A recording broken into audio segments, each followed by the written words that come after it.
All right. Hello, everyone. Good morning.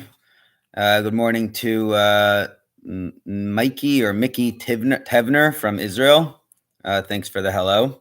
All right. I think we're waiting for a few more people over here to join us. All right. Good morning to Greg. All right, we'll just give everyone another minute or two to log on. Sunday mornings, we always wait a minute or two. Oh, here comes Aiden to join the live stream. Come. You want to come say hello? All right, come. We're rocking. A lot of people from the shul are here. We're waiting. We're going to learn some Torah in a minute. Say hello. Hello.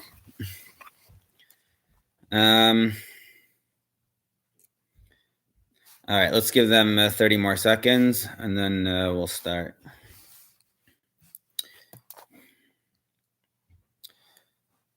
I hope everyone had a good Shabbos over here. Did you have a good Shabbos? All right. Did you miss shul? Yes. All right. All right. Looks like we have a few people over here. All right. So let's start learning. Again, good morning to everyone who I guess recently joined us. And I hope everyone had a great Shabbos, or as great as could be when you're stuck in your houses. People are texting me over here. All right, people are texting me how to get on here. If someone wants to text Rabbi Gewurtz, please, how to get on, that would be good. All right, and Tanya's here to say hello. All right, the topic that I want to discuss this morning is a pretty unusual one. You want to say hello for a minute? Say hello. Okay. The topic is what happens when an entire shul, misses the Torah reading. All right. So I've been texting with Norman over here a little bit, and I'll tell you what he reported later. But this is not when one or two or even 20 people or even most of the shul misses it. So let's say you have 100 people in the shul and 50 people miss davening one morning. That's a separate issue, which we can certainly discuss at some point.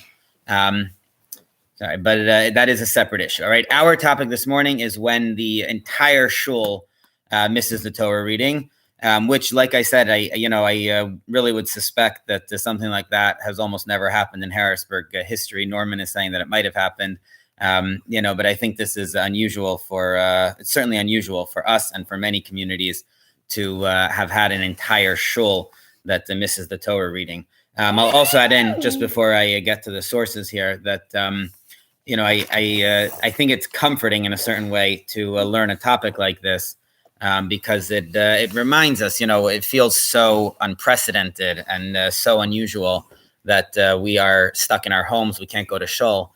But when we learn a topic like this, we see that we're certainly not the first Jewish community to be stuck in our homes, waiting for afraid of something outside. I can't be talking to you right now, okay? We're certainly not the first group. And, I would just add to that, having been cut off over here a little bit, that, other communities were afraid of, Crusaders or Cossacks, or, there have been very, very difficult times in the Jewish history. And when you measure us against them, it somehow seems a little less dire. Okay, so let's jump into these sources over here. It's a very interesting discussion. The Ramah, all right, the main authority for Ashkenazi Jews, the Ramah, this is in Siman Kuf Lamed Hey, Seif Beis, all right, so 135 in the Shulchan Aruch. He writes the following: Im bitlu Shabbos achat kriyas haparsha b'tzibor. All right, our case, let's say a community misses the opportunity to read the Torah. L'Shabbos haba korin osa parsha im parsha hashaycha la'osa Shabbos. So the next Shabbos, all right, in other words, when they reopen, so they read not only the parsha of the week that they reopen, but they read the parsha that they missed also. All right, so let's just use an example. Again, I don't think this is going to happen, but let's say, God willing, let's say a miracle happened and we opened up this Shabbos. So theoretically, we would read not only this Shabbos would be Vayikra, that would be the parsha we would be reading this coming week. Suppose we open up this coming week, so we would be reading not only Vayikra, but we would also make up the parsha that we missed yesterday. All right, that's the theoretical halacha over here. We'll see a lot of different details over here, but that's just the basic rule. Right, you have to make up the parsha that you missed when you get back to shul. Now, there's some discussion over here about whether it depends, whether it matters why you missed it. In other words, let's say you missed it because you were forced to miss it, right? Like our situation now. So then you'd certainly have to make it up. But what happens if a shul is just lazy or just decides not to read the parsha for whatever reason? So there's some discussion whether they can make it up or not, but I'm not going to get into that because it's obviously not relevant, right? We're all missing the parsha. We're all missing reading the Torah this week. Because, or the past 2 weeks, because we're forced to do it. So, okay. So according to the Ramah, if we miss reading the Torah this Shabbos as we did, we would make it up next week. Now, the Magen Avraham adds over here two very, very important limitations. Okay. And this is going to change the whole ruling. First of all, the Ramah says, what happens if the week you missed was a double parsha, which actually happens to be our case right now, right? What we missed yesterday was not one parsha, but we actually missed two parshas. We missed both Vayakel and Pekudei. So says the Magen Avraham, in that situation, you cannot make up the parshas that you missed, because he says the following, right? We missed two parshas. So again, let's say a miracle happens. We come back this Shabbos, and we want to read the parshas that we missed. That would be two that we missed, plus one that should be this coming week, which is three parshas. Says the Magen Avraham that we never read three parshas. All right. In other words, it's unheard of for a shul to get together on Shabbos morning and read three parshas. The most we ever do is two. So in that situation, says the Magen Avraham, if you missed two parshas like we just did yesterday, you cannot make them up. All right, you can't make them up because you can't read both, which would be reading three parshas, and we never do that. And you can't just read one of them, because what's the point in reading half of it? All right, we're not interested in half-baked measures over here. So either you do exactly what you're supposed to do, or you just don't do anything. So the Magen Avraham says in that situation, you wouldn't read anything extra than what you have to read that Shabbos. All right, so again, miracle happens. We're in shul this week. According to the Magen Avraham, we only read one parsha, which is Vayikra, because we missed Vayakel Pekudei, which is a double parsha, and we can't make that up. Now, later authorities, Rav Shlomo Kluger has this, the Aruch HaShulchan, the Mishnah Berurah, they point out that the same thing would be, let's say you missed a parsha, one parsha, but the week you're going into is a double parsha. All right, so according to the Magen Avraham, again, you wouldn't read it because it's the same logic. You can't read three parshas. And since the week you're coming into, you're reopening the shul on a week which is a double parsha, so then you wouldn't make up the parsha you missed because, again, it would be three parshas. All right, so limitation number one is that if either parsha is a double parsha, you don't make up the parsha you missed. Okay, limitation number two that the Magen Avraham tells us over here is, let's say you missed the end of one of the 5 books. All right, so again, this is going to be our case, our exact situation over here. Let's say, right, Vayakel Pekudei is the end of the Sefer Shemot, the book of Exodus. And the next week, we're going to be beginning the new book of Leviticus, of Vayikra. So again, says the Magen Avraham, you would not make this up, because we do not read from one book to the next in one reader. Okay, so again, we missed the end of Shemot this past week, yesterday. This coming week is the beginning of Vayikra. So if a miracle happens and we open up the shul this coming Shabbos, we would not read what we missed according to the Magen Avraham, because we cannot read two books in the same parsha. You know, we cannot call one person up and then go from Shemos to Vayikra. Okay, so for those, I see some people have joined us. I'll just recap briefly. The Ramah records a ruling that if you miss a parsha, you have to make it up the following week when you reopen the shul. And we've just seen from the Magen Avraham two very important limitations, which are both actually ironically relevant this week, which is that if it was a double parsha, you don't make it up, because we never allow you to read 3 parshas at once. In other words, you can maximum do 2. You can never do more than 2 parshas at once. And the limitation number 2 is that if it goes from, you cannot go from one book of the Torah to the next in the same morning. All right, it has to be only within the same book. So, for example, we wouldn't go from Shemos to Vayikra in the same morning. Okay, now these are both very controversial, and the El Yerabba, as well as other authorities, disagree with both of these. Okay, so according to the El Yerabba, he maintains that you could read 3-4 parshas. You can do as many as you need. And he maintains that there's no problem from going to Shemos to Vayikra, or from Vayikra to Bamidbar on the same, in one morning. It's no problem. Let me throw one last case over here into the mix, and then we'll analyze this a little, and then I'll tell you what I'm planning to do at KI. One more case, which is going to depend on all this, is what we have going on over here. All right. The original ruling over here is that if you miss 1 week, so you come back the next week and you have to reread the parsha that you missed plus the new parsha of the week. All right. So the case that the Rama entertains is only where you missed 1 week. Now, we already have a situation here at KI where we've missed 2 weeks. All right. Many shuls have missed 2 weeks. And again, like I said, we're expecting to be missing a number of more weeks, unfortunately. So what do you do if you've missed multiple weeks? All right, so the Mishnah Berurah points out that this is going to depend on the debate we just talked about whether you're allowed to read more than 2 parshas at once, right? Because let's say we miss, I don't know, let's just make up a number. Let's say we miss 4 weeks, all right? So, and one of them was a double parsha, so we have 5 parshas to make up. So according to the Magen Avram, you can never read more than 2. So we're going to just have to miss 4, and we'll read the last one that we missed. In other words, whatever the last week is that we missed, we'll read that one plus the new one when we resume, when we reopen. All right, but according to the Magen Avram, we're only going to make up at the maximum the week before the one we reopen. According to the El Yerabba, like we just said, you can read multiple parshas. You could read 5, 6, 7 parshas at once, as many as you need. So according to the El Yerabba, you would make up all of the weeks you missed. All right, and Norman told me also that there's a video from Rabbi Heineman on the Star K website, and he said that this is what he's planning to do, that when he reopens, he's going to be reading all of the parshas. There's some question exactly how to do that, but he's going to be reading all of the parshas that he missed. It might be an hours-long Torah reading, but that's what they're going to do in order to make them up. All right, now, okay, so let's put some names to this debate, and we'll explain it a little, and then I'll tell you what my plan is here.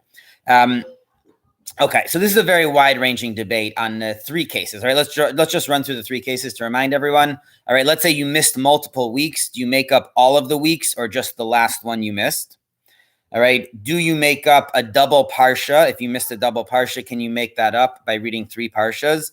And can you jump from book to book? So being that we already missed in the book of Shemos, we missed the end of the last 3 parshas of Shemos, can we make those up during Vayikra or not?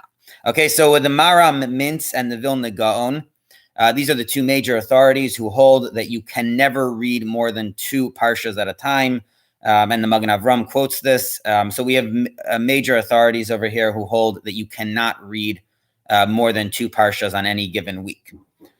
All right, against that is the El Yerabba and the Aruch HaShulchan, and the Chassam Sofer also quotes from his teacher, Rav Nassan Adler, who was a very prominent authority. Those authorities maintain that you can read as many parshas as you need to make up the parsha, whatever you missed. All right, and like I just said, Rabbi Heineman in Baltimore is apparently adopting that view. Now, what's the debate over here? All right, I want to talk about what the debate over here is, and once we understand it, I think it will help us figure out what to do. Oh, okay. Michael's asking about the special readings. I'm going to come to that, but I want to explain the debate, and we'll see that touches exactly on that issue. Very good point. Okay, so the simple debate is about whether you can make up more than 2 parshas or not. But there's something very, very fundamental over here that they're debating. All right, and that is, why are we making up the parshas that we missed? Okay, what's the theory? What's the fundamental rule over here? So there's 2 ways to understand this. The El Yerabba, and this I'm quoting from a tshuva of the Maram Shik. He explains this. All right, the El Yerabba maintains that a community has the obligation to read the entire Torah every year. Okay, not individuals. We believe There's some discussion about this, but we hold that an individual does not have to read the whole Torah every year. But a community has to have read the entire Torah every year. So according to the El Yerabba, the reason why we reread the parshas we missed is because otherwise we're going to come to Simchas Torah, and as a community, we will not have read all the parshas. So we'll be missing, 5 parshas in the middle, which is unacceptable. A community has to read all of the parshas every year so that by the time they come to Simchas Torah, they have completed all of the whole Torah, which means that no matter what you have to do, right? Let's say you miss 10 parshas in the middle of the year. So that community would have to make up all 10 parshas plus the one of the reopening week, all in the same week. All right. So now what this would mean is that the maximum anyone would obligate a community to read would be up until Simchas Torah. But imagine, God forbid, a community missed months and months and months, and they couldn't even resume until after Simchas Torah. Then you wouldn't have to read everything. It restarts at Simchas Torah, and that's when we start the cycle again. But within a cycle between Simchas Torah and Simchas Torah, if you miss any parshas, you have to make sure you make them up. Okay, that's position number 1. Position number 2 is less radical. They don't believe that there's this obligation on a community to read every year all of the parshas, but they view it a little differently. And that is, there is a rule when it comes to a davening that if you miss one davening, you're allowed to make it up at the next davening. Okay, so let's say someone misses Shachrit in the morning. They can make it up that afternoon at Mincha. Okay, but if they miss it again in the afternoon, they cannot make it up in the second one. All right, you can make up your davening one time. You have to make it up if you miss it. Okay, so and that some say that applies to Shema. Also, if you miss the morning Shema, you can make it up that night, but not the next day. So the Vilna Gaon understands that the rule over here of making up a parsha is the same as making up when you miss one of the davenings. All right, it's the same theory. In other words, it's not based on the idea that you have to read the whole Torah, but it's based on the idea that if you miss 1 week, the next week you have to make it up. So that's where he gets a lot of his rulings, that you only make up one, right? Same as davening, you can only make up one davening at a time. You cannot make up 2 or 3 davenings. Same way you cannot make up 2 or 3 parshas. You can only make up one parsha. And that would explain a lot of these debates over here. Okay, so to bring this all home to us practically, now that we understand a few of these issues, when we resume, I personally think that the Mishnah Berurah quotes this debate and does not rule. We have a tradition at KI of following the Vilna Gaon's rulings, and I think when you have someone of the Vilna Gaon stature, so that certainly is very, very important. So I would adopt the Vilna Gaon's position over here, which is going to mean the following, that basically all of the parshas that we miss, we're going to read the last one that we've missed, plus the week that we have, whatever week we're reopening. All right, so whatever week when the government, when the health officials tell us to reopen, we'll read that parsha that morning, plus the parsha of the week before that. But we're not going to be reading all of the parshas that we've missed over here. To come to Michael's question, and this the Maharam Shik points out, this only applies to Shabbos morning readings, all right? But readings like, let's say, God forbid, I mean, we have to plan for this, but let's say we miss Pesach this year, we're not able to come to shul. The Pesach readings we would not be making up. We've also missed 2 special readings, that 2 of the 4 special parshas, Para and HaChodesh. Again, all of those readings are not part of the cycle. They're not things that we make up. They're special readings, and so we would not be making those readings up when we resume. We've missed those readings for this year in our community, so that's that would be my sense of what we'll do when we resume over here.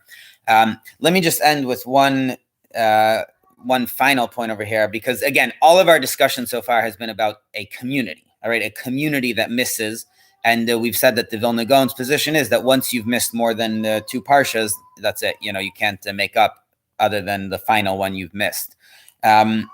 That said, I will say there's a story that the Vilna Gaon was put in prison for a few weeks, and the story goes that when he came out, he had missed a bunch of parshas over here. So when he came out, he asked someone to read from the Torah without a minyan, but someone read from him all the parshas that he had missed. So the point of that story is that even though the Vilna Gaon, as we just said, believed that on a communal level, you can only make up the last parsha you missed. You cannot make up, multiple parshas. But he did believe that it would be good for individuals to read the parshas. So this is so again, I'll just throw that out that if anyone wants to read it on their own, that's certainly a recommended practice. I'll just add that, and maybe I'm thinking maybe we'll discuss this, I don't know, at some other point. But this brings us into a sort of different discussion, which is, let's say you're not able to get to shul as an individual, but there is a minyan meeting in the shul reading the Torah. But you cannot make it. So should you be reading from a chumash that morning, the parsha that you missed? And that's sort of a whole different discussion that the halachic authorities have. And I'm hoping maybe we'll have opportunity to discuss that more. Rabbi Gwartz is asking, okay, a good question. Can we do para when we come up to it in the cycle of the Torah? That is a good question. I actually don't know any sources on that. I didn't even think of that at all. I will try to look into that and get back to you. We do talk about that with Zachor, and that's a very interesting question, whether we can do para when we come up to it in the cycle of reading at Chukas.